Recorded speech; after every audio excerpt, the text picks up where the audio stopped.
As the scanning continued, something strange happened. The humans noticed them. Vexter had expected this, of course. His ships were not trying to hide. But the speed and scale of the human reaction surprised him. Within minutes of the fleet's arrival, signals were flooding across the planet.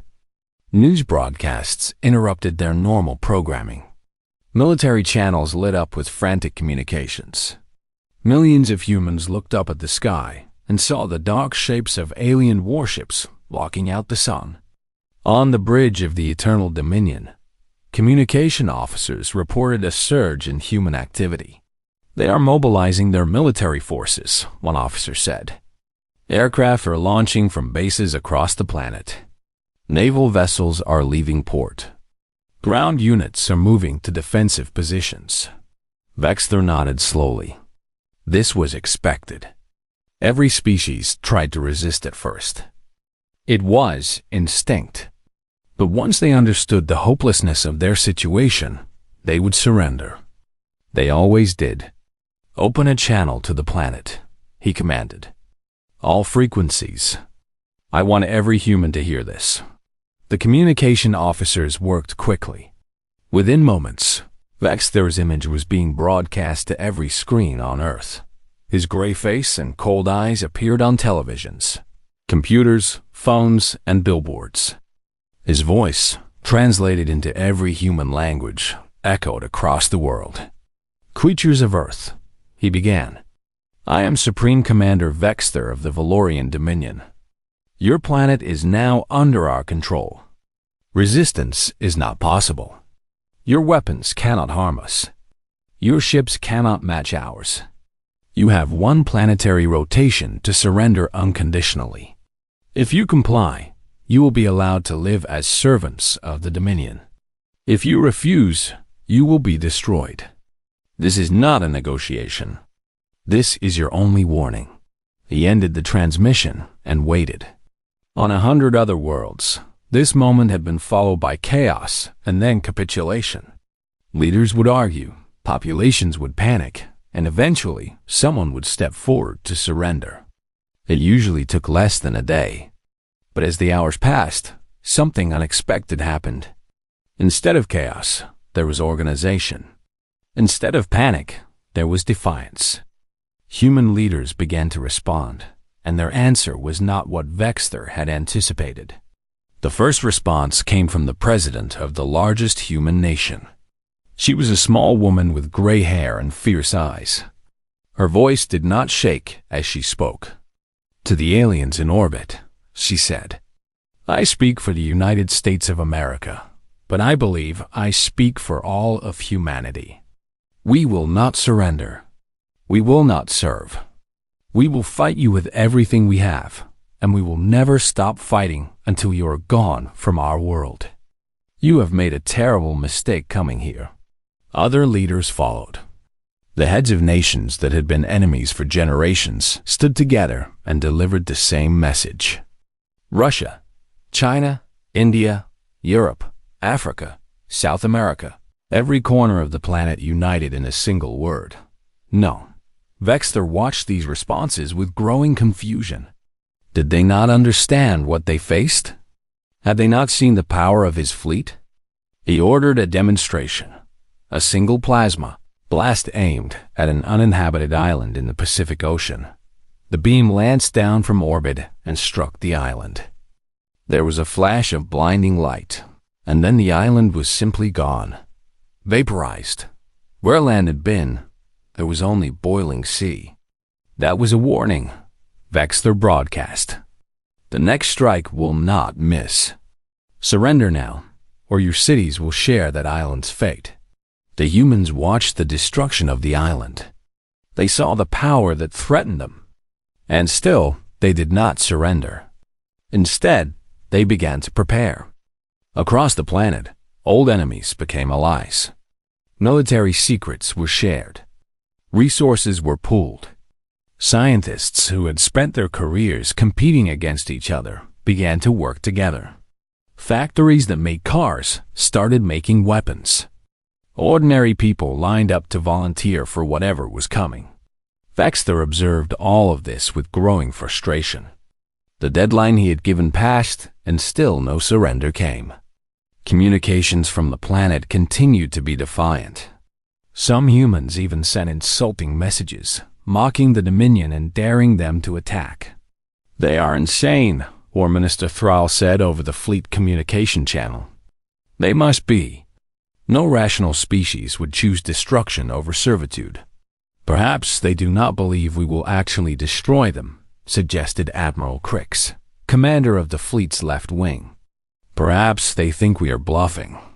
Then we will show them we are not," Vexter decided. "Prepare the ground forces. We will begin the invasion. Target their largest cities first. Once they see our soldiers in their streets, they will understand." The order went out across the fleet. Dropships began to load with troops. Attack craft powered up their engines. The invasion of Earth was about to begin. But in the Temple of Records, far away on the Valorian home world, an old keeper read the ancient words of Commander Solus once more. "If we do not end them now," the text warned, "our descendants will regret it." The keeper looked up at the stars, toward the distant blue world where the fleet was gathering. He wondered if the warning had come too late, and if the Dominion truly understood what it had found. The humans did not know it yet, but they were about to face the fight of their lives. Everything they had built, everything they had achieved, would be tested in the fires of war. Nations would fall. Cities would burn. Millions would die. But humanity had faced extinction before. They had survived ice ages and plagues and wars that had killed hundreds of millions. They were the descendants of survivors, the children of those who had refused to die no matter what the universe threw at them. The Valorians thought they were coming to conquer sheep. They were about to discover that they had found wolves instead, and the wolves were getting ready to bite back. The probe had been drifting through the cold darkness of space for almost 200 years. It was old technology by Valorian standards, a simple machine built to do one thing: search. It searched for radio signals, heat signatures, and signs of life.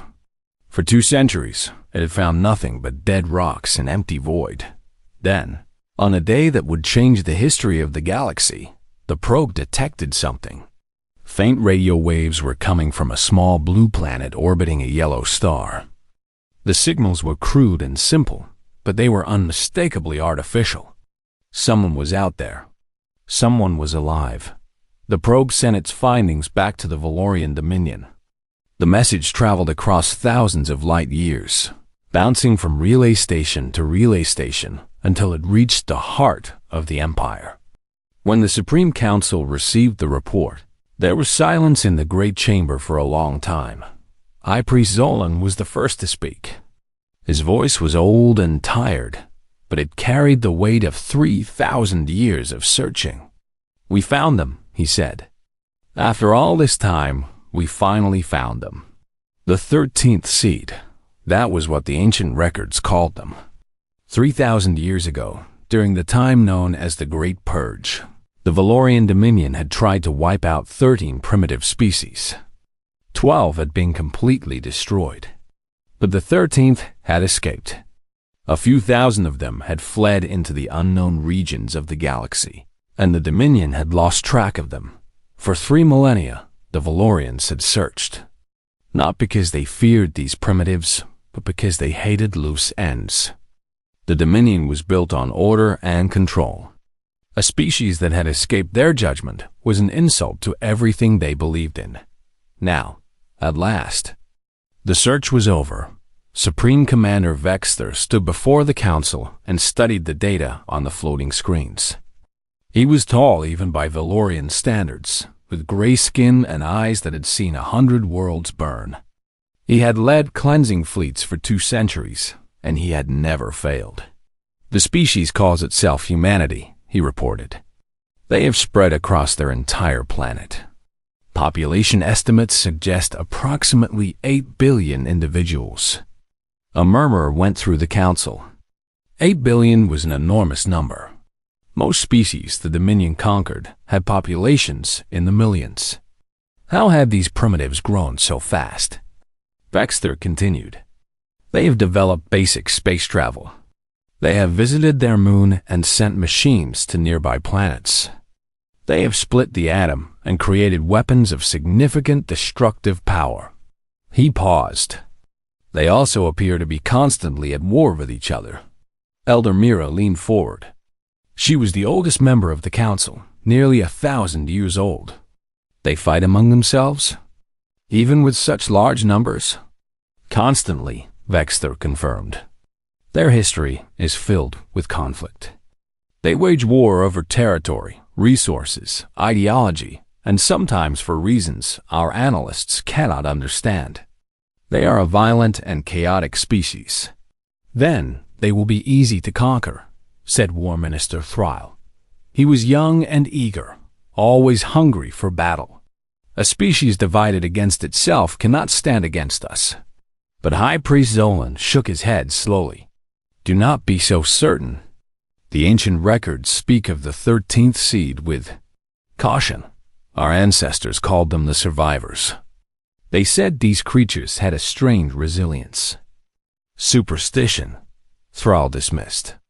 Our ancestors did not have our technology. They did not have our weapons.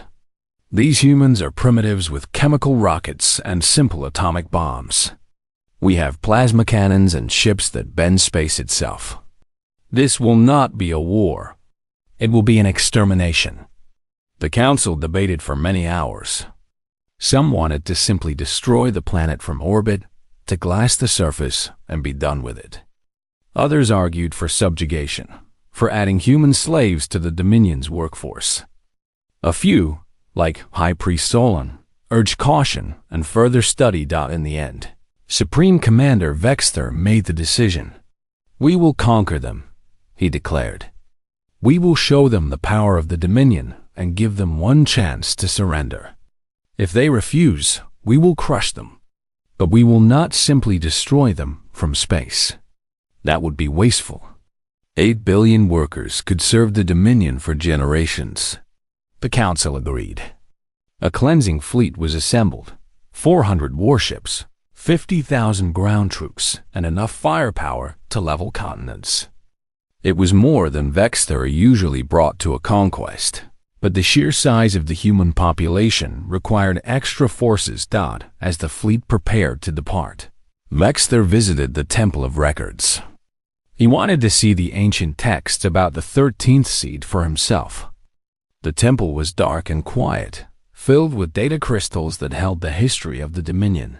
A temple keeper guided him to the oldest section, where the records of the Great Purge were stored. Vexter activated a crystal and watched as holographic text floated in the air before him. The record was written by a commander named Silas, who had led the original purge 3,000 years ago. His words were strange and disturbing. The 13th seed is unlike the others, Solus had written. They do not freeze in fear when faced with death. They do not surrender when outmatched. They fight with a fury that defies logic.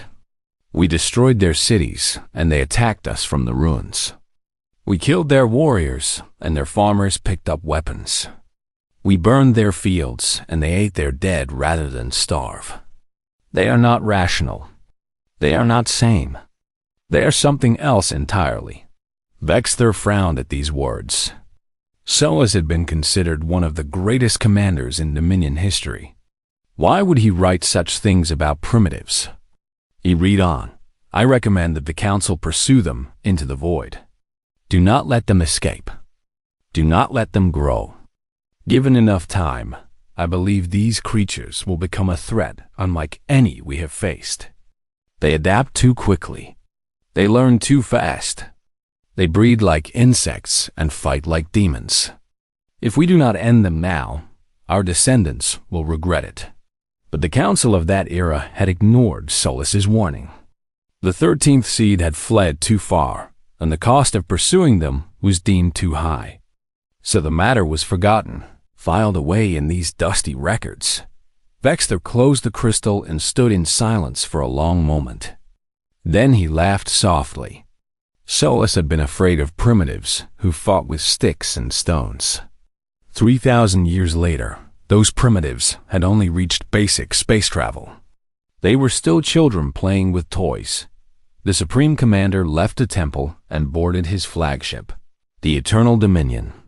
It was the largest warship in the fleet, nearly 3 kilometers long, bristling with weapons that could crack planets. From its bridge, Vexter would watch humanity kneel. The fleet departed from the Valorian homeworld with great ceremony. Thousands gathered to watch the ships rise into the sky. This was a moment of triumph, the completion of a hunt that had lasted 3 millennia. Soon, the last loose end would be tied. The Great Purge would finally be complete. The journey to Earth took 6 standard months. The fleet traveled through the void between stars, jumping from point to point, using technology that bent the fabric of space. During the journey, Vexter studied everything the probe had gathered about humanity. He watched their broadcasts, which they carelessly sent out into space for anyone to receive. He saw their news programs, their entertainment, their advertisements. He learned about their nations and their conflicts. He studied their history, which was indeed filled with endless war. What struck him most was their diversity.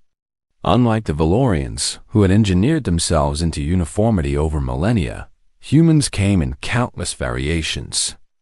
Different skin colors, different languages, different beliefs. They disagreed about everything. They fought each other constantly. Half of them seemed to hate the other half.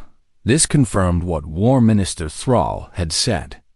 A species so divided could not possibly unite against an external threat. When the Dominion arrived, the humans would be too busy fighting each other to mount any real resistance. Vexter also studied human military technology. It was primitive, as expected. Their fastest aircraft could not match the speed of Valorian interceptors. Their most powerful bombs were firecrackers compared to plasma weapons. Their ground forces used chemical propellant weapons that would barely scratch Valorian armor. The only thing that gave him pause was their numbers. 8 billion was simply an enormous population. Even if each human was weak, there were so many of them. Killing them all would take time and resources. It would be far better if they surrendered. The fleet emerged from its final jump on a clear autumn morning, Earth time. The blue planet hung in space before them, beautiful and fragile. Around it orbited a single gray moon, where humans had walked decades ago but never returned. Vexter looked at the world that had hidden from the Dominion for 3,000 years. It was small. Tiny, really. How had such a small planet produced 8 billion creatures? These humans bred like parasites. Begin scanning, he ordered. Identify major population centers, military installations, and communication networks.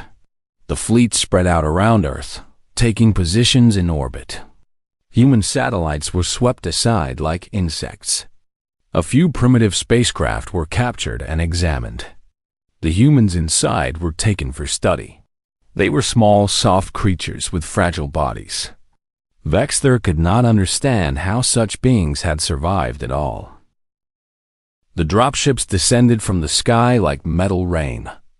There were thousands of them, dark shapes falling through the clouds toward the cities below. Inside each ship, 50 Valorian soldiers sat in silence, checking their weapons and armor.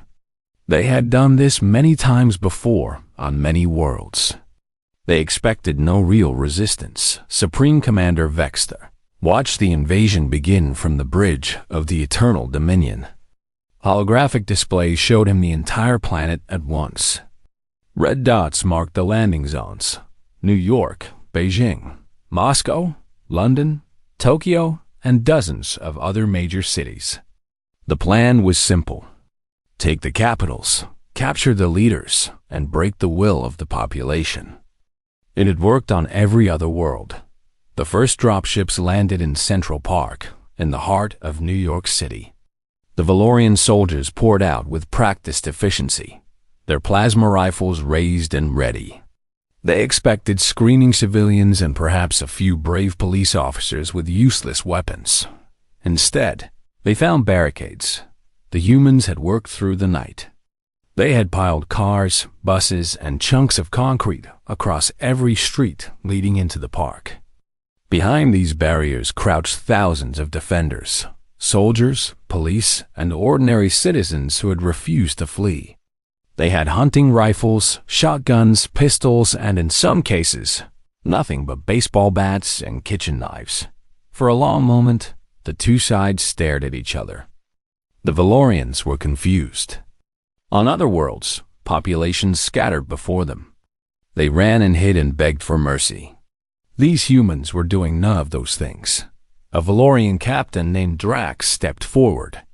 He activated his translator and shouted at the barricades. "Put down your weapons. You cannot win. Surrender and you will be spared." The answer came from a young woman standing on top of an overturned taxi. She was wearing a police uniform and holding a shotgun. Her name was Officer Maria Santos, and she was terrified. But her voice did not shake when she spoke. "This is our home," she shouted back. "You want it? Come and take it." Then she raised her shotgun and fired. The pellets bounced harmlessly off the Valorian captain's armor. He looked down at the tiny dents and laughed. "Your weapons are useless," he said. "We are protected by shields that can stop artillery. Your primitive guns are nothing but toys." But Officer Santos smiled grimly. "The guns are just to get your attention," she said. "This is the real welcome." Behind her, on the rooftops of the buildings surrounding the park, something moved. Vexter, watching from orbit, suddenly saw dozens of heat signatures appear on his screens. The humans had hidden heavy weapons all around the landing zone, anti-tank missiles, rocket launchers, and experimental railguns that their military had been testing. Everything fired at once. The first volley caught the mice, Valorians completely by surprise. Missiles slammed into dropships that had not yet finished unloading. Railgun rounds, traveling at incredible speeds, punched through armor that was supposed to be impenetrable. Soldiers who had expected an easy conquest found themselves fighting for their lives. Captain Drax dove for cover as explosions erupted around him. His shield flickered and failed under the concentrated fire. A rocket struck the ground beside him, and he felt something he had not felt in centuries of warfare: fear. This was not supposed to happen. Primitive species were supposed to break. They were supposed to run. They were not supposed to fight like this. All across the planet, similar scenes played out. In Beijing, Chinese soldiers had prepared underground tunnels that let them appear behind the invaders. In Moscow, Russian defenders had rigged entire city blocks with explosives. In London, civilians threw Molotov cocktails from windows while soldiers fired from every doorway. The Valorians had expected to walk into surrendered cities. Instead, they walked into traps. On the bridge of the Eternal Dominion, Supreme Commander Vexter watched the casualty reports with growing disbelief. In the first hour of the invasion, he had lost nearly 500 soldiers. On most worlds, he lost fewer than that in an entire campaign. "This is impossible," Admiral Crix said over the communication channel. "They should be fleeing." "Why are they not fleeing?" "Because they are insane," War Minister Thrall replied. His voice was no longer eager. It was troubled. They would rather die than surrender. What kind of species chooses death? Vexter said nothing. He was remembering the words of Commander Solus from 3,000 years ago. They fight with a fury that defies logic. At the time, he had dismissed those words as superstition.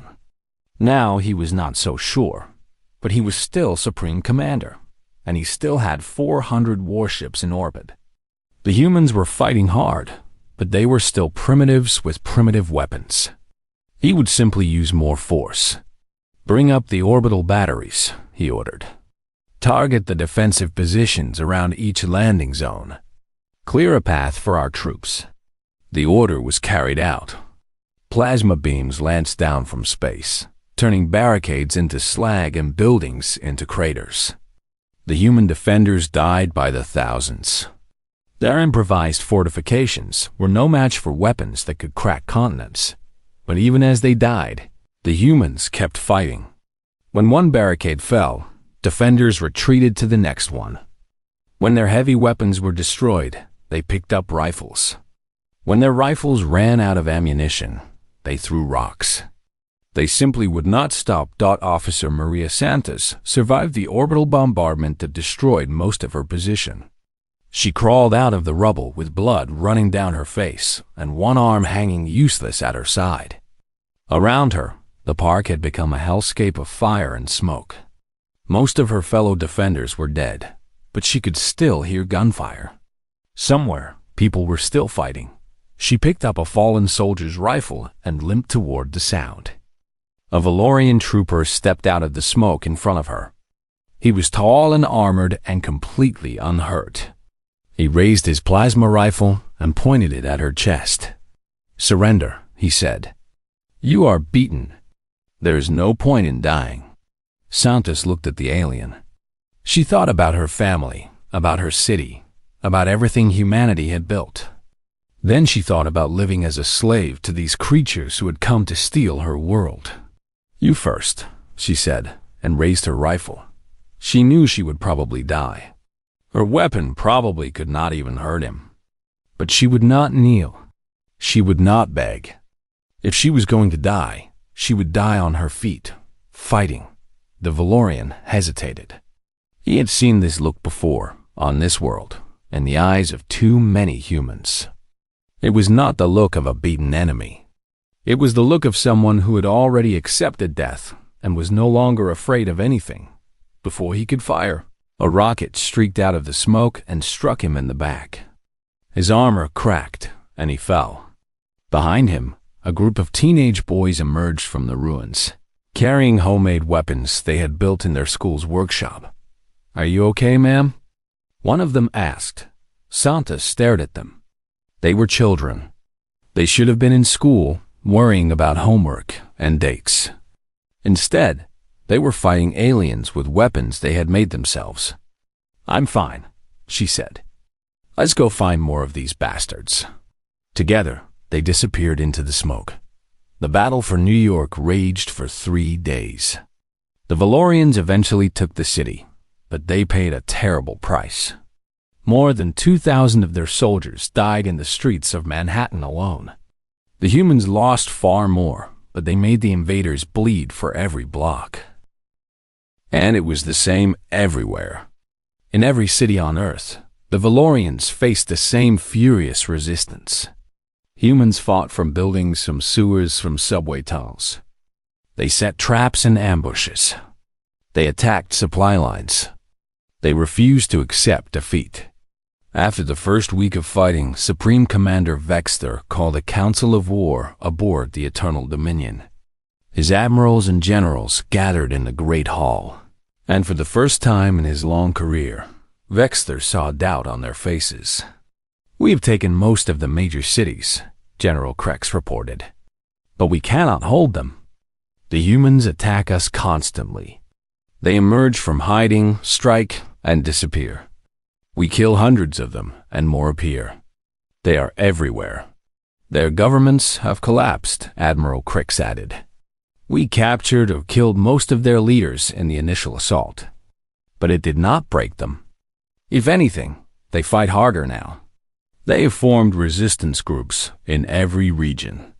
They share information and coordinate attacks without any central command." War Minister Thrall looked at the casualty reports and shook his head. "We have lost more soldiers in 1 week than we lost in the last century of conquest. This is not an invasion anymore. This is a war." Vexter stood at the head of the table, his hands clasped behind his back. He had underestimated these humans. He had thought they would break like every other species. He had been wrong. But he was not ready to admit defeat. The Dominion had never been defeated, not once in 3,000 years. He would not be the commander who lost to primitives. "We will change our strategy," he announced. "We will not try to hold cities. We will destroy them. We will burn this planet until the humans have nothing left to fight for. Then they will surrender." The other commanders exchanged uneasy glances. Total destruction was rare. It was wasteful. But if these humans would not submit any other way, perhaps it was necessary. The fleet began its new campaign. Cities that had been merely occupied were now reduced to rubble. Orbital bombardments rained down on any population center that showed resistance. Rivers were poisoned. Farmland was burned. The Valorians tried to break humanity through sheer devastation. But even this did not work. The humans scattered into the countryside. They hid in forests, mountains, deserts, and caves. They continued to fight. They attacked Valorian patrols and raided supply depots. They captured weapons and learned to use them. They built hidden bases and secret communication networks. And they learned. This was the thing that truly frightened the Valorians. Other species fought until they realized they could not win, and then they gave up. Humans fought and learned at the same time. Every battle taught them something new about their enemy. Within weeks, human engineers were studying captured Valorian technology. They figured out how the plasma rifles worked. They learned the weaknesses in Valorian armor. They reverse-engineered communication devices and began to intercept enemy transmissions. A scientist named Dr. James Chun made the first major breakthrough. Working in an underground bunker beneath the ruins of Hong Kong, he discovered that Valorian shields had a specific frequency. If you hit them with the right energy pulse, they would fail for a few seconds. It was not much, but it was enough. The information spread across the global resistance network within hours. Suddenly, Valorian soldiers who had felt invincible began to fall. Their shields flickered out at crucial moments, and human bullets found their mark.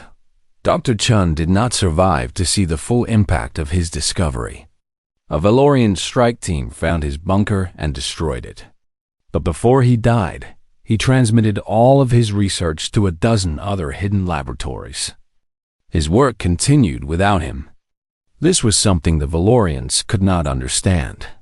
When a Valorian scientist died, his knowledge often died with him. The Dominion was built on hierarchy and secrecy. Information flowed from the top down, not sideways. But humans shared everything.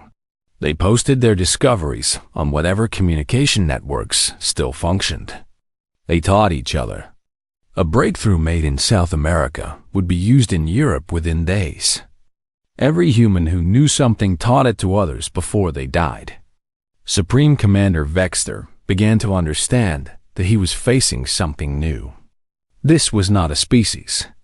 It was a swarm. Cut off one head and 10 more appeared. Destroy one city and the survivors scattered to form new resistance cells. Kill one scientist and his knowledge spread to 100 others. 2 months into the invasion, Vexter received a report that made his blood run cold. His intelligence officers had intercepted human communications, discussing a coordinated global counterattack. The humans were planning something big. "That is impossible," Admiral Crix insisted. "They have no central command. They have no organization. How can they coordinate a global attack?" But the evidence was clear. Resistance groups from every continent were sharing information. They were timing their operations. They were preparing to strike. Vexter looked out at Earth through the windows of his bridge. The blue planet was scarred now, marked with the black wounds of orbital bombardment. Clouds of smoke hung over the ruins of great cities. But beneath that destruction, something was stirring. Something was growing. The humans were not breaking. They were adapting. They were learning. And they were getting ready to fight back. For the first time in his long career, Supreme Commander Vexler felt something he had never felt before: uncertainty. He had conquered 100 worlds. He had never lost. But he had also never faced anything like this. On the surface of Earth, in the basement of a ruined church somewhere in the Swiss Alps, a woman named Maria Santos gathered with other resistance leaders from around the world. They communicated through salvaged equipment and encrypted channels. They came from every nation, every background, every walk of life. 3 months ago, many of them had been enemies. Now, they were united by a single purpose. Santos had come a long way from that first day in Central Park. She had lost her arm in the fighting and replaced it with a crude prosthetic made from Valorian technology. She had killed more aliens than she could count. She had watched friends die and cities burn. But she had not given up. None of them had. "The enemy thinks they have broken us," she told the gathering. "They think we are scattered and weak. They are wrong. We are not scattered. We are everywhere. And we are about to show them what humanity can do when we fight as one." The plan was audacious. It was dangerous. Many of them would die. But for the first time since the invasion began, humanity was going on the offensive. The Valorians had started this war. Humanity was going to finish it. Above them, in orbit, the alien fleet waited. They did not know what was coming. They still thought they were winning. They still believed that victory was only a matter of time. They were about to learn otherwise. The battle for Earth was about to enter its next phase. And nothing would ever be the same again. 6 months had passed since the Valorians came to Earth. The world had changed beyond recognition. Great cities lay in ruins. Billions of people had died. The old nations had crumbled, their governments destroyed or scattered. But humanity had not fallen dead in the mountains of Switzerland. Deep beneath what had once been a luxury hotel, the Earth Defense Coalition had built its headquarters. It was not much to look at. A maze of tunnels and bunkers powered by stolen generators and lit by flickering lights. But it was the heart of human resistance, and it never stopped beating. General Maria Santos stood before a wall of screens, watching reports come in from around the world. She was not the same woman who had stood behind a barricade in Central Park 6 months ago. That woman had been a police officer, trained to protect a single city. Now she commanded the largest guerrilla force in history that her missing arm had been replaced with something better than flesh. Human engineers, working with captured Valorian technology, had built her a prosthetic that was stronger and faster than any natural limb. It was a symbol of what humanity had become: broken but not beaten, damaged but rebuilt into something new. "Report from the Asian theater," said Colonel Chun, her second in command. He was the nephew of Dr. James Chen, the scientist who had cracked the secret of Valorian shields. Like his uncle, he had a gift for turning alien technology against its makers. The resistance in Indonesia has captured another supply depot: 30 plasma rifles, 2 hover vehicles, and a portable shield generator. Santos nodded. "Tell them to distribute the rifles to the best marksmen. The vehicles go to the Madagascar cell. They need mobility. And send the shield generator to Dr. Okonko's lab in Nigeria. She's working on something that could change everything." "The African theater also reports success," Chun continued. "The ambush in Kenya killed 60 Valorian soldiers. Our losses were heavy, but the enemy is pulling back from the entire region. And in Europe? Mixed results. The Paris cell was destroyed, but the survivors have linked up with the London Underground. The Valorians are struggling to hold their positions in Germany. They control the cities, but the countryside belongs to us." This was the pattern everywhere. The Valorians had the firepower to destroy anything they could find. But they could not find everything. Humanity had learned to hide, to move, to strike from the shadows and disappear. The aliens controlled the sky, But humans owned the ground. Santos walked to another screen, where a map showed the global situation. Red areas marked Valorian control. Blue areas were contested. Green areas belonged to the Resistance. 6 months ago, the map had been almost entirely red. Now it was a patchwork of colors, with green spreading slowly but steadily. "We are winning," she said quietly. "Slowly, but we are winning." "The enemy does not think so," Chun replied. "They still believe they can crush us with enough force. Intelligence suggests they are preparing another major offensive." Santos smiled grimly. "Let them come. Every offensive they launch costs them more soldiers. They have a limited supply. We do not." This was the cruel math of the war. The Valorians had come with 50,000 soldiers, enough to conquer any normal world 10 times over. But they had already lost nearly 20,000. Their replacements had to travel from across the galaxy, a journey of months. Meanwhile, humanity's numbers grew every day. Every teenager who turned 18 joined the Resistance. Every child who watched their parents die swore revenge. The Valorians were running out of soldiers. Humanity was not running out of people willing to fight, but numbers alone were not enough. The Resistance needed better weapons, better tactics, and better intelligence. Santos had built an organization to provide all three. The weapons came from captured technology and human ingenuity. All over the world, hidden laboratories worked to understand and improve alien devices. Some of the breakthroughs were small: a way to make plasma rifles lighter, a method to extend battery life in Valorian equipment. Others were revolutionary. Dr. Amara Okonkwo's was responsible for the biggest revolution of all. Working in a bunker beneath the Nigerian jungle, she had cracked the secret of Valorian propulsion technology. The aliens used something called gravity manipulation to fly their ships and hover vehicles.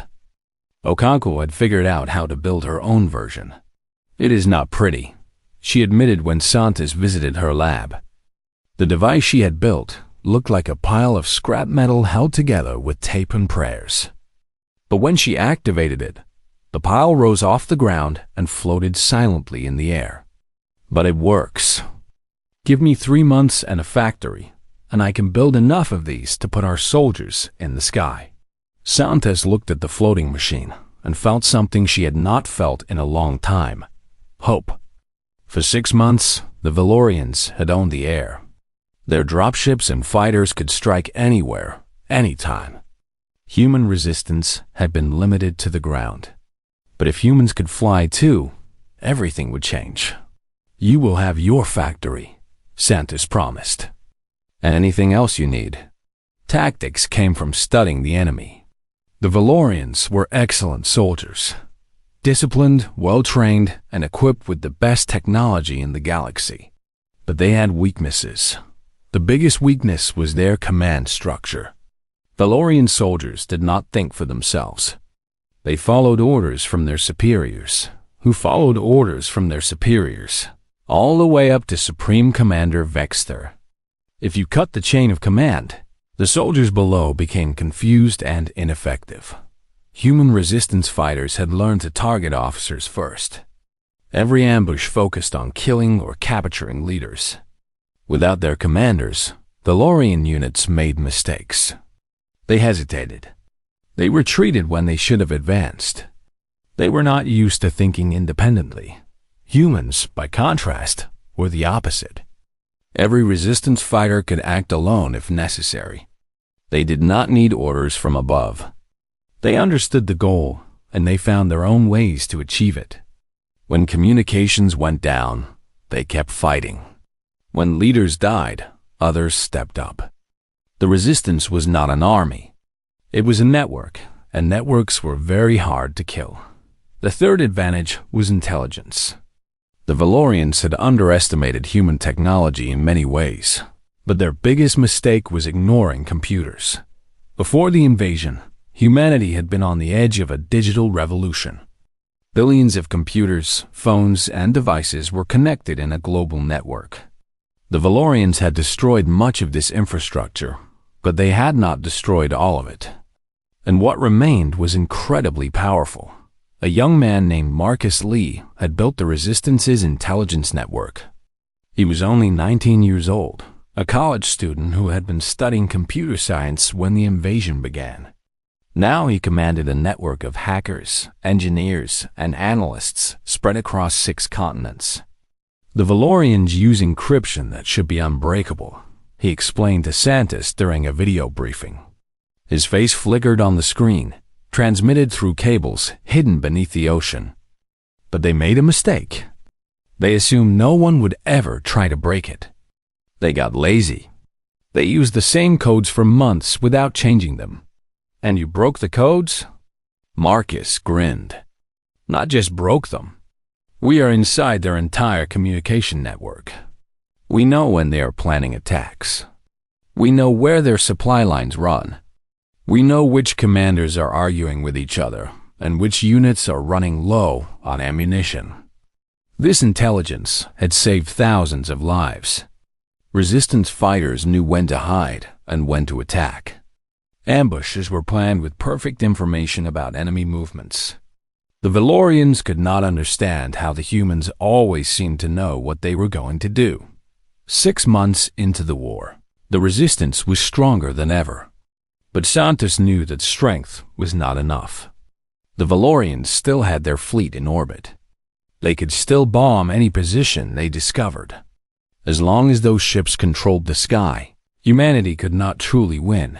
She needed to find a way to strike at the fleet itself. The idea came from an unlikely source. A captured Valorian officer, broken after weeks of interrogation, revealed something that changed everything. "The command ship," he said, his voice weak and defeated. "The Eternal Dominion. It controls everything. The Supreme Commander directs all operations from there. If it falls, the fleet falls." Santos leaned forward. "How do we reach it?" "It is in orbit, protected by hundreds of warships." The officer laughed bitterly. "You cannot reach it. It is impossible. The ship has shields that can stop nuclear weapons. The only way aboard is through the transport tubes, and those are heavily guarded." Transport tubes? For supplies and personnel. Small ships dock at ports on the lower hull, but they are scanned and searched. You could never get weapons through. Santos thought about this for a long time. The officer was right that a conventional attack was impossible. But humanity had learned that impossible was just a word, a wall to be climbed or broken. She called a meeting of her best minds. Dr. Okonkwo, Marcus Lee, Colonel Chun, and a dozen others who had proven themselves in the war. She presented the problem and asked for solutions. "We cannot fight our way to the command ship," she said. "But perhaps we do not need to fight. Perhaps we need to be clever." The planning took weeks.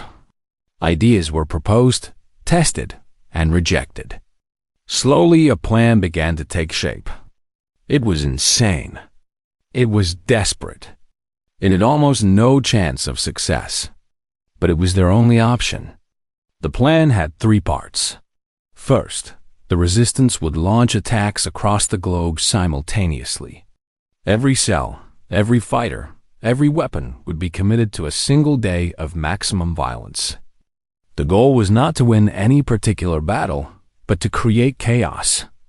The Valorians would have to respond, pulling their attention in 100 directions at once. Second, while the enemy was distracted, a small team would infiltrate the orbital defenses. Using captured Valorian equipment and stolen codes, they would board a supply ship heading for the Eternal Dominion, Dr. Okonkwo's gravity devices. Miniaturized and hidden, would serve as weapons that could pass through scanners. Third, once aboard the command ship, the team would fight their way to the reactor core. There, they would trigger an overload that would destroy the Eternal Dominion and kill Supreme Commander Vexter. Without their command ship and leader, the Valorian fleet would fall into confusion. "The team will not survive," Colonel Chun said quietly. Everyone in the room knew it. Getting to the reactor core was a one-way trip. Whoever went would not be coming back. Santos nodded. I know. I will lead the team myself. General, you cannot. The Resistance needs you. The Resistance needs to win. And I will not ask anyone to do something I am not willing to do myself. The room was silent. Every person there understood what Santos was proposing. She was going to trade her life for a chance to save humanity. It was not a sacrifice she was making lightly, but it was a sacrifice she was prepared to make. I will need volunteers, she continued. Soldiers who understand what we are doing and why. People who are willing to die for something bigger than themselves. She expected hesitation. She expected fear. Instead, every hand in the room went up. In the end, Santos chose a team of 20. They were the best humanity had to offer. Soldiers who had survived countless battles. Engineers who understood Valorian technology. Hackers who could disable security systems. They came from different nations and spoke different languages, but they shared a single purpose. Captain James Okonkwo, nephew of Dr. Amara Okonkwo, led the technical team. He had inherited his aunt's genius and his father's courage. At 25, he had already destroyed more Valorian equipment than anyone in the Resistance. Sergeant Yuki Tanaka was the team's close combat specialist. Before the invasion, she had been an Olympic martial artist. Now she had learned to kill with Valorian blades and human fury. She had lost her entire family in the Tokyo bombardment and had nothing left but revenge. Lieutenant Avad Hassan commanded the soldiers. He was a quiet man who rarely spoke, but when he did, people listened. He had escaped from a Valorian prison camp and had walked 300 miles through enemy territory to rejoin the Resistance. Nothing scared him anymore. The others were equally remarkable. A Russian sniper who never missed, an Indian explosives expert who could make a bomb from anything, a Brazilian medic who had saved hundreds of lives, and more.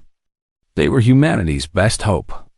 The day before the mission, Santos gathered her team in a hidden hangar where their captured transport waited. The ship looked battered and ordinary, exactly like the dozens of supply vessels that traveled to and from the Eternal Dominion every day. I will not lie to you, she told them. Most of us will die tomorrow. Perhaps all of us. But if we succeed, we will break the enemy's grip on Earth. We will give humanity a chance to win this war. She looked at each of them in turn. You are not just soldiers. You are the best of what we are. When the history of this war is written, they will remember your names. They will remember what you did. And they will know that humanity did not fall because people like you refused to let it. Captain Okonkwo stepped forward. General, with respect, we do not care about history. We care about the people down there. He pointed toward the ceiling, toward the surface above them, toward the billions of humans still fighting and dying. We care about giving them a future. That is why we are here. The others nodded. They were not here for glory or fame. They were here because someone had to be. They were here because humanity needed heroes, and they had chosen to answer the call. Santa smiled. For the first time in months, she felt something like peace. Whatever happened tomorrow, she knew that she had found the best of humanity and led them to this moment. Whatever happened, she was proud. Then let us show the Valorians what heroes look like, she said. Tomorrow we take back our sky. Above them, in orbit, the Eternal Dominion waited. Supreme Commander Vexter sat on his command throne, unaware that his death was coming. He still believed he was winning. He still thought humanity would break. He was about to learn the truth. The longest night began to pass. Across the planet, Resistance fighters prepared for the biggest operation in human history. Weapons were checked. Prayers were said. Messages were sent to loved ones who might never see them again. And in a hidden hangar, 20 humans boarded a battered ship and flew toward the stars. Operation Prometheus had begun. The morning of the attack dawned gray and cold over most of the Earth. Clouds hung low, as if the planet itself was holding its breath. In resistance bunkers and hidden camps across every continent, fighters checked their weapons one last time and said their final prayers at exactly 6 o'clock, Greenwich Mean Time. The world exploded. In South America, resistance cells attacked every Valorian position simultaneously. In Europe, saboteurs destroyed power stations and communication hubs. In Asia, thousands of fighters emerged from hiding and struck enemy patrols across 36 countries. In Africa, the accumulated weapons of 6 months of raids were finally unleashed. The Valorians had faced attacks before, but nothing like this. This was not a raid or an ambush. This was war on a scale they had never experienced. Alarms blared in every command center. Officers screamed for reinforcements that could not arrive in time. For the first time since the invasion began, the aliens were overwhelmed. On the bridge of the Eternal Dominion, Supreme Commander Vexter stared at the holographic displays in disbelief. The entire planet was on fire.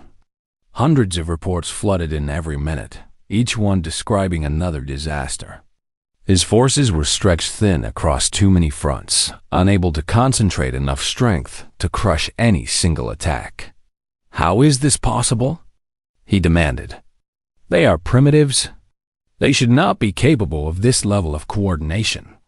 Admiral Crick stood beside him, his face pale.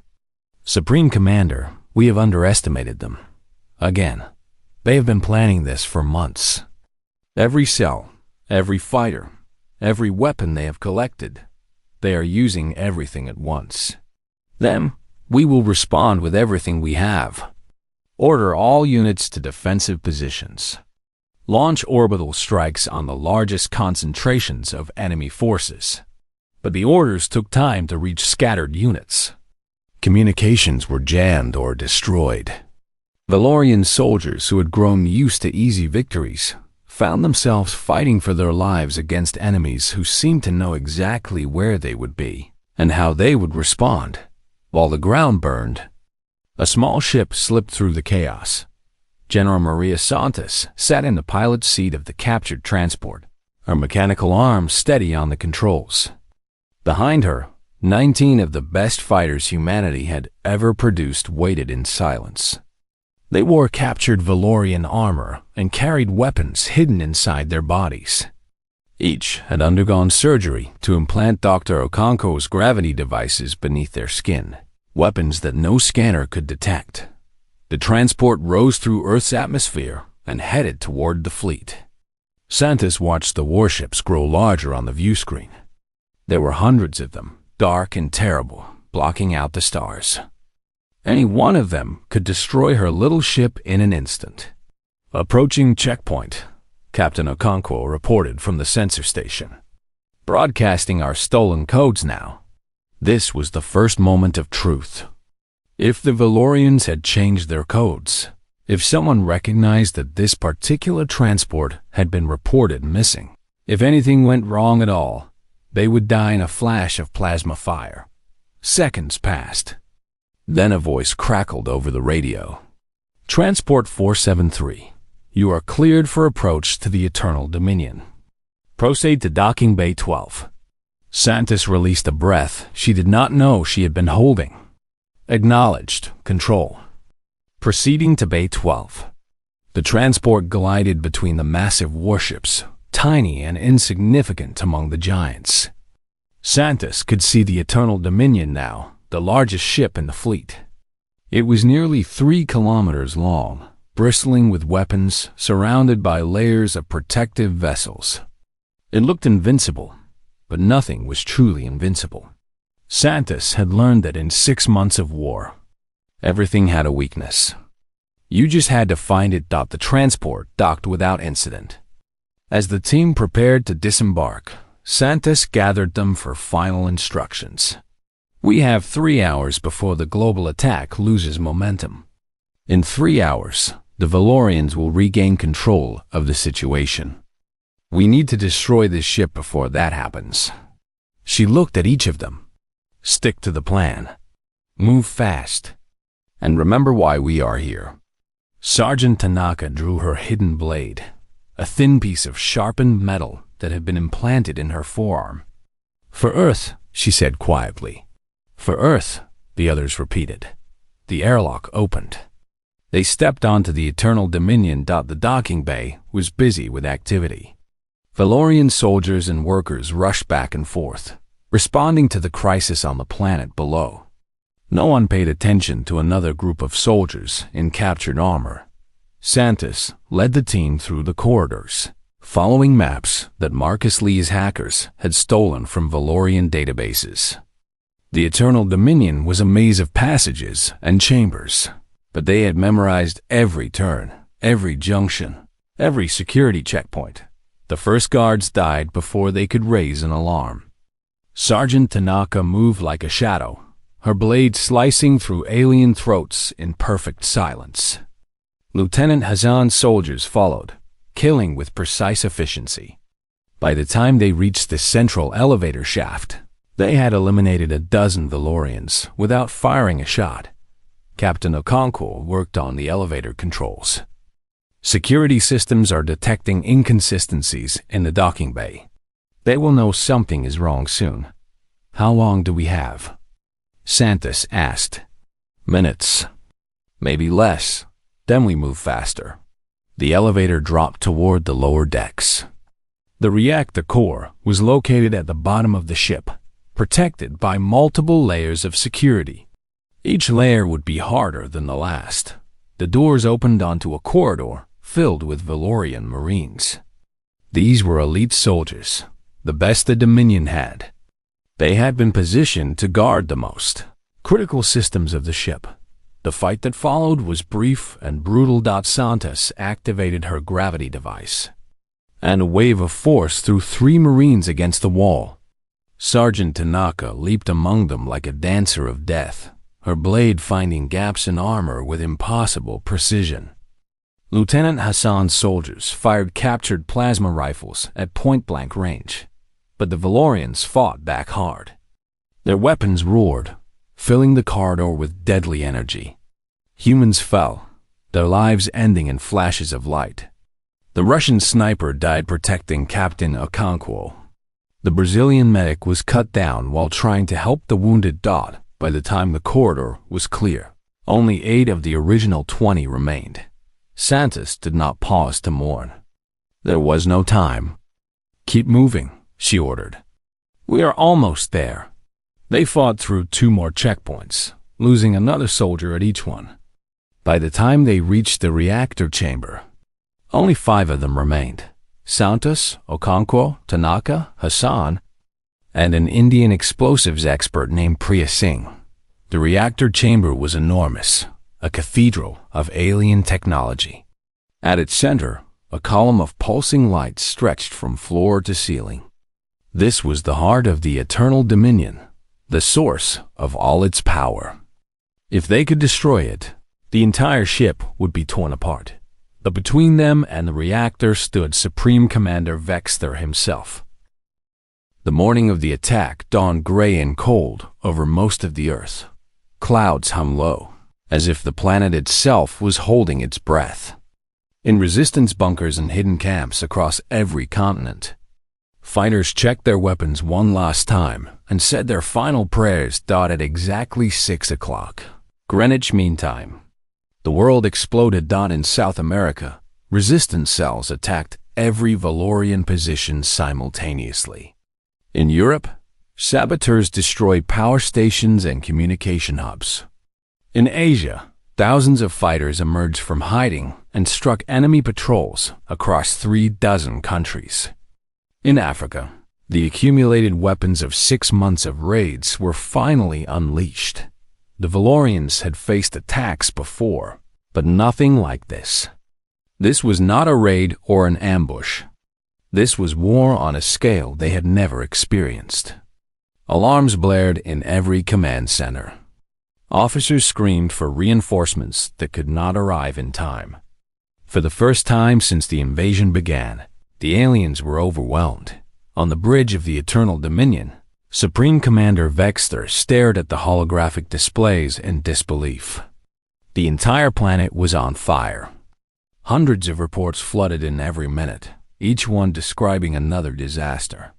His forces were stretched thin across too many fronts, unable to concentrate enough strength to crush any single attack. "How is this possible?" he demanded. "They are primitives. They should not be capable of this level of coordination." Admiral Crick stood beside him, his face pale. "Supreme Commander, we have underestimated them. Again, they have been planning this for months. Every cell, every fighter, every weapon they have collected, they are using everything at once. Then, we will respond with everything we have. Order all units to defensive positions. Launch orbital strikes on the largest concentrations of enemy forces." But the orders took time to reach scattered units. Communications were jammed or destroyed. Valorian soldiers who had grown used to easy victories found themselves fighting for their lives against enemies who seemed to know exactly where they would be and how they would respond. While the ground burned, a small ship slipped through the chaos. General Maria Santos sat in the pilot's seat of the captured transport, her mechanical arm steady on the controls. Behind her, 19 of the best fighters humanity had ever produced waited in silence. They wore captured Valorian armor and carried weapons hidden inside their bodies. Each had undergone surgery to implant Dr. Okonkwo's gravity devices beneath their skin, weapons that no scanner could detect. The transport rose through Earth's atmosphere and headed toward the fleet. Santos watched the warships grow larger on the view screen. There were hundreds of them, dark and terrible, blocking out the stars. Any one of them could destroy her little ship in an instant. "Approaching checkpoint," Captain Okonkwo reported from the sensor station. "Broadcasting our stolen codes now." This was the first moment of truth. If the Valorians had changed their codes, if someone recognized that this particular transport had been reported missing, if anything went wrong at all, they would die in a flash of plasma fire. Seconds passed. Then a voice crackled over the radio. "Transport 473, you are cleared for approach to the Eternal Dominion. Proceed to Docking Bay 12. Santos released a breath she did not know she had been holding. "Acknowledged, Control." Proceeding to Bay 12. The transport glided between the massive warships, tiny and insignificant among the giants. Santos could see the Eternal Dominion now, the largest ship in the fleet. It was nearly 3 kilometers long, bristling with weapons, surrounded by layers of protective vessels. It looked invincible, but nothing was truly invincible. Santos had learned that in 6 months of war, everything had a weakness. You just had to find it. The transport docked without incident. As the team prepared to disembark, Santos gathered them for final instructions. "We have 3 hours before the global attack loses momentum. In 3 hours, the Valorians will regain control of the situation. We need to destroy this ship before that happens." She looked at each of them. "Stick to the plan. Move fast. And remember why we are here." Sergeant Tanaka drew her hidden blade, a thin piece of sharpened metal that had been implanted in her forearm. "For Earth," she said quietly. "For Earth," the others repeated. The airlock opened. They stepped onto the Eternal Dominion. The docking bay was busy with activity. Valorian soldiers and workers rushed back and forth, responding to the crisis on the planet below. No one paid attention to another group of soldiers in captured armor. Santos led the team through the corridors, following maps that Marcus Lee's hackers had stolen from Valorian databases. The Eternal Dominion was a maze of passages and chambers, but they had memorized every turn, every junction, every security checkpoint. The first guards died before they could raise an alarm. Sergeant Tanaka moved like a shadow, her blade slicing through alien throats in perfect silence. Lieutenant Hassan's soldiers followed, killing with precise efficiency. By the time they reached the central elevator shaft, they had eliminated a dozen Valorians without firing a shot. Captain Okonkwo worked on the elevator controls. Security systems are detecting inconsistencies in the docking bay. They will know something is wrong soon. How long do we have? Santos asked. Minutes. Maybe less. Then we move faster. The elevator dropped toward the lower decks. The reactor core was located at the bottom of the ship, protected by multiple layers of security. Each layer would be harder than the last. The doors opened onto a corridor filled with Valorian Marines. These were elite soldiers, the best the Dominion had. They had been positioned to guard the most critical systems of the ship. The fight that followed was brief and brutal. Santos activated her gravity device, and a wave of force threw 3 Marines against the wall. Sergeant Tanaka leaped among them like a dancer of death, her blade finding gaps in armor with impossible precision. Lieutenant Hassan's soldiers fired captured plasma rifles at point-blank range, but the Valorians fought back hard. Their weapons roared, filling the corridor with deadly energy. Humans fell, their lives ending in flashes of light. The Russian sniper died protecting Captain Okonkwo. The Brazilian medic was cut down while trying to help the wounded. By the time the corridor was clear, only 8 of the original 20 remained. Santos did not pause to mourn. There was no time. Keep moving, she ordered. We are almost there.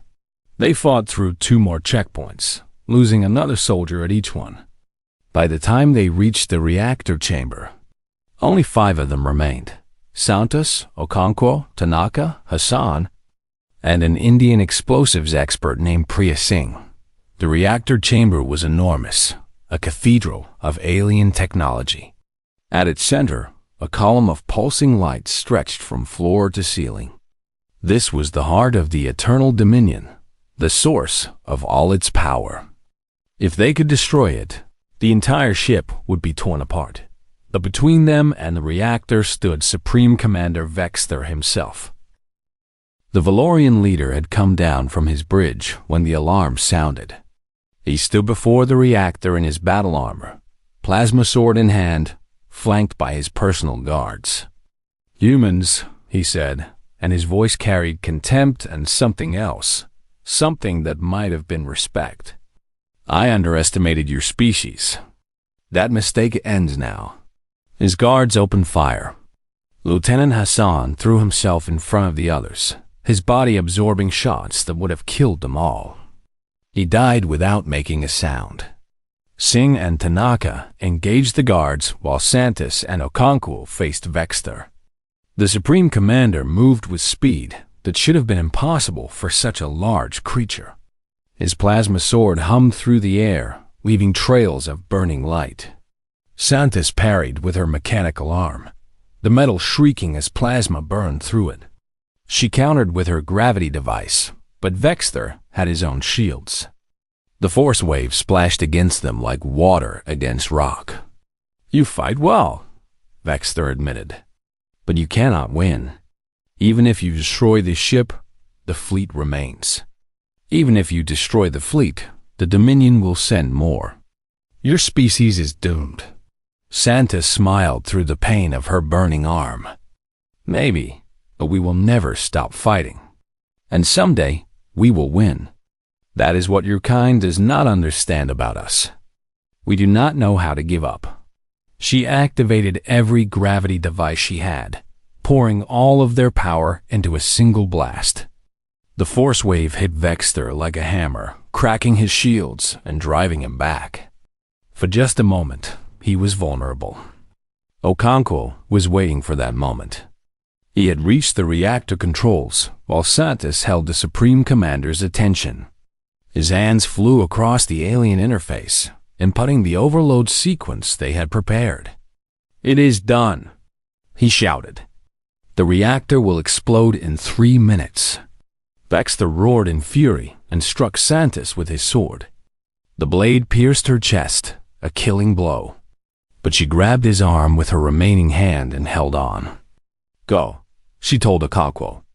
Her voice was weak, but her grip was iron. "Get out. Tell them what we did. General, I cannot leave you." "That is an order, Captain." She coughed blood and smiled. "Tell them we did not go quietly." Okonkwo hesitated for one terrible second. Then he ran. Behind him, Santos held on to Vexter with the last of her strength. Tanaka and Singh had fallen, but they had taken the guards with them.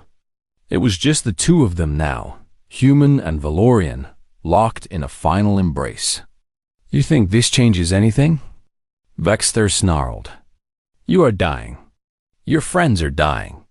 Your planet will burn." Santos looked up at him with eyes that held no fear. "I think," she said quietly, "that you have never met anything like us. And I think you're scared." Before he could respond, she activated the last of her gravity devices. This one was not a weapon. It was a bomb. The explosion destroyed the Supreme Commander where he stood. Okonkwo reached the escape pods just as the reactor began to collapse. He threw himself into the nearest one and launched, shooting away from the Eternal Dominion as its heart tore itself apart. From the escape pod's tiny window, he watched the largest warship in the Valorian fleet die. The reactor explosion was not like a bomb. It was like a star being born. Light erupted from the core of the Eternal Dominion, spreading outward in waves of impossible brightness. The ship's shields held for a moment, then failed. Hull plates peeled away like dead leaves. The plasma reactors that powered the weapons went critical, one by one, adding their own explosions to the inferno. The Eternal Dominion broke apart in a cascade of fire. Debris spread across orbit, creating an expanding cloud of burning wreckage. Nearby warships scrambled to move away, but some were too slow. The dying command ship took a dozen escort vessels with it. On the surface of Earth, the Resistance fighters saw the explosion. A new star bloomed in the sky, brighter than the sun for a single perfect moment. At first, no one understood what it meant. Then, the reports came in from orbital observers. The Eternal Dominion was gone. Supreme Commander Vexter was dead. The heart of the Valorian fleet had been destroyed. For the first time in 6 months, humans cheered. The effect on the invasion was immediate and devastating. Without their command ship and their Supreme Commander, the Valorian fleet fell into chaos. Different admirals gave different orders. Some wanted to retreat. Others wanted to attack. Some ships fired on human positions while others simply drifted, their crews uncertain what to do. Admiral Crix, the highest-ranking survivor, tried to restore order, but he had no way to coordinate the fleet. The communication systems had relied on the Eternal Dominion's network, and that network was now scattered debris floating in Earth's orbit. On the ground, the tide turned completely. Valorian units that had been fighting resistance attacks suddenly found themselves without orders, without reinforcements, without hope. Some continued to fight out of stubbornness or fear. Others tried to surrender. A few even tried to flee off-planet, racing for ships that might carry them away from this nightmare world. Captain Okonkwo's escape pod was recovered by a human aircraft 6 hours after the explosion. He was the only survivor of Operation Prometheus. When he stumbled out of the pod, still wearing his damaged Valorian armor, Resistance fighters surrounded him with guns raised. "I am Captain James Okonkwo," he said, raising his hands. "Earth Defense Coalition." The mission was successful. The Supreme Commander is dead. The guns lowered. Someone started to cry. Someone else started to laugh. Within minutes, the news was spreading across the planet. Maria Santos was dead. Ahmed Hassan was dead. Yuki Tanaka, Priya Singh, and 15 other heroes were dead. They had given their lives on an alien ship far from home, fighting against impossible odds. But they had won. The next few weeks saw the complete collapse of the Valorian occupation. Without central command, without their supreme commander's strategic genius, the invaders could not hold their positions. Resistance attacks intensified as humans sensed victory. City after city was liberated. The aliens fell back, then fell back again, and began to die in larger and larger numbers. Admiral Crix eventually gathered the survivors of the fleet fewer than 200 ships out of the original 400 and retreated from Earth's orbit. His final transmission was intercepted and translated by Marcus Lee's hackers. "We have lost," Crix reported to the Dominion home world. "The humans have defeated us. I am withdrawing all surviving forces. Request instructions." There was a long pause before the reply came. It was from the Supreme Council itself, and it contained just 2 words: "Explain everything." Crix's report traveled across the galaxy, carrying with it the story of what had happened on Earth.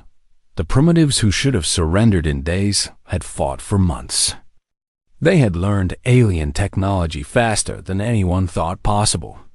They had killed more Valorian soldiers than any war in centuries. And in the end, they had destroyed the Supreme Commander himself. On Earth, the celebrations lasted for weeks. But the leaders of the Resistance knew that this was not the end. The Dominion would send more ships. They would come for revenge. Humanity had won a battle, but the war was just beginning. Captain Okonkwo stood in the ruins of Geneva, looking up at the sky. Somewhere out there, the surviving Valorian ships were fleeing toward the stars. Beyond them, an empire of thousands of worlds was learning that a small blue planet had taught them a lesson they would never forget. "We need to get ready," he said to the officers gathered around him. "They will come back. Next time, there will be more of them. We need to be stronger." A young woman stepped forward. She was a scientist who had worked on the gravity devices that had made the mission possible. "We have their technology now," she said. "We know how their ships work. We know how their weapons work. Given time, we can build our own. Then, that is what we will do." Okonkwo turned to face his people. General Santos believed that humanity could survive anything. She was right. We survived the invasion. Now we need to do more than survive. We need to make sure they never threaten us again. He looked up at the stars once more. Somewhere out there was the empire that had tried to destroy them. Somewhere out there were the beings who thought they could conquer Earth. They had learned otherwise. And humanity would make sure they never forgot the lesson. The era of human isolation was over. Ready or not, Earth had entered the galactic stage. And nothing in the universe would ever be the same again. Humans did not fight like Valorians. They were unpredictable, creative, and absolutely unwilling to accept defeat. They adapted to every strategy the Dominion developed. They found weaknesses in defenses that were supposed to be impenetrable. They won battles they should have lost and refused to die when they were supposed to fall. And everywhere they went, they told the same story. They told enslaved species about Earth, about a small blue world that had faced the full might of the Dominion and had not only survived, but triumphed. They told them about ordinary people who had become heroes, about scientists and soldiers and farmers who had stood together against impossible odds. The story spread across the galaxy like fire. Rebellions erupted on worlds that had been quiet for centuries. The Dominion soldiers, who had once felt invincible, began to hesitate. The empire that had ruled unchallenged for 3,000 years started to crumble. 25 years after the invasion of Earth, the final battle was fought at the heart of Valorian space, above the home world of the empire itself. Admiral Okonkwo was 60 years old now, his hair gray and his face lined with decades of war. But his eyes were as sharp as ever, and his hand was steady on the command console as the Alliance fleet prepared for the engagement that would decide the fate of the galaxy.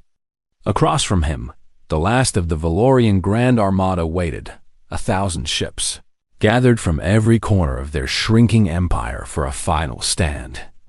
Behind them hung the Valorian homeworld, the seat of their power for 3 millennia. "They are hailing us," the communications officer reported. Okonkwo nodded. "Put it through."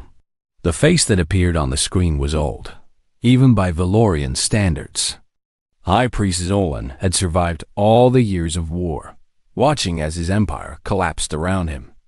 He was the last of the Supreme Council that had ordered the invasion of Earth, the only one who had lived to see the consequences. "Human," Zolan said, and his voice was heavy with defeat. "Is there no way to end this without more death?" "There is," Okonkwo replied. "Surrender. Free every species you have enslaved. Dissolve your empire. Answer for the crimes your people have committed. And if we refuse, then we will destroy you.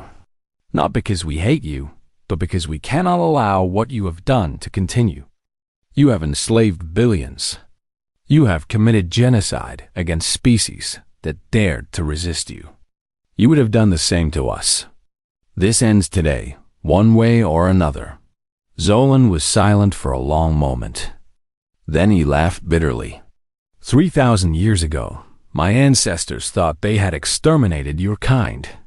They were wrong. And every generation since has paid the price for that mistake." He shook his head. "We should have listened to Solus. He warned us about you. He said you would be our end." "He was right," Okonkwo said simply. The final battle lasted 18 hours. The Valorians fought with the desperate fury of a dying species, but they could not overcome the combined might of the Galactic Alliance. Ship after ship fell. The defenses of the home world crumbled.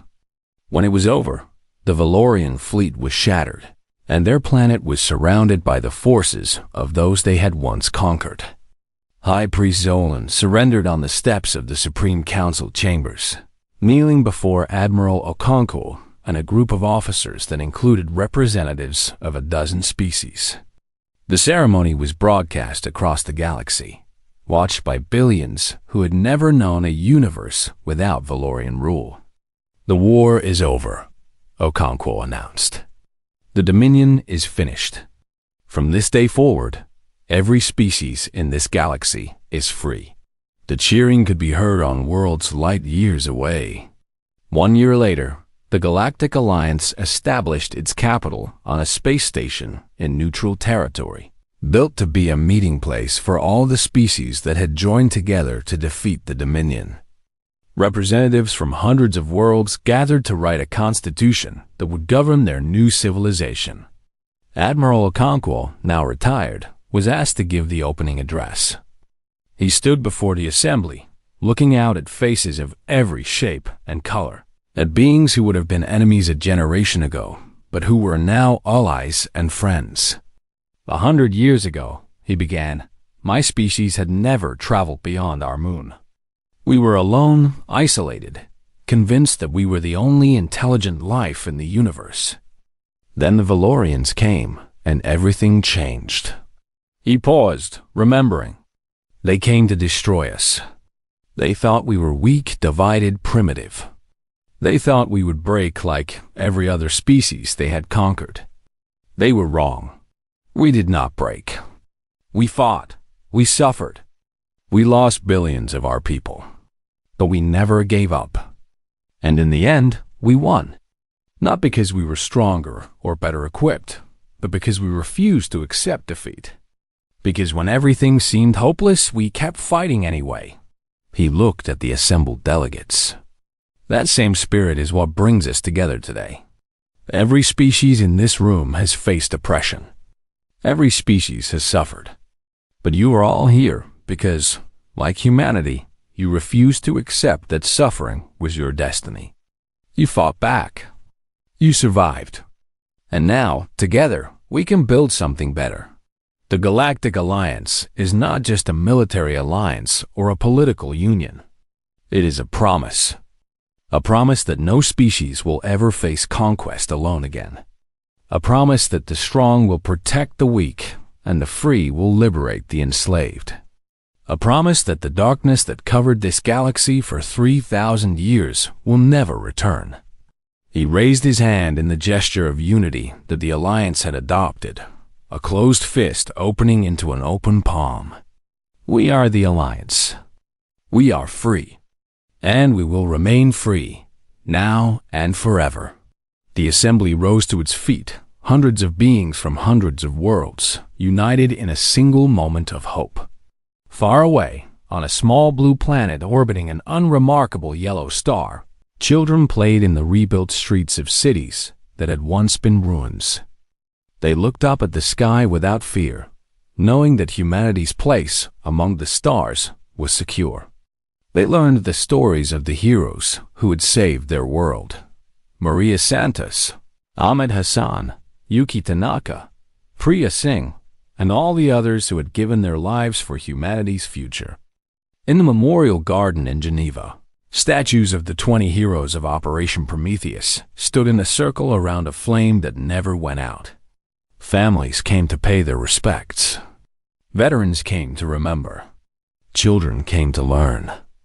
At the center of the memorial, engraved in stone, were the words that General Santos had spoken before her final mission.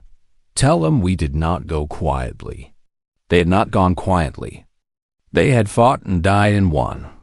And because of them, humanity had risen from a primitive species, struggling on a single world to become one of the leading powers in a galactic civilization. The Valorians had finally found Earth. They had thrown the planet into battle. And in doing so, they had awakened something they could not defeat. The indomitable spirit of a species that refused to surrender, refused to kneel, refused to die. They had found wolves, and the wolves had bitten back. Now those wolves roamed the stars, guardians of the weak, liberators of the enslaved, builders of a new and better galaxy. They had come so far from that first terrible day when alien ships had darkened their sky. And they were just getting started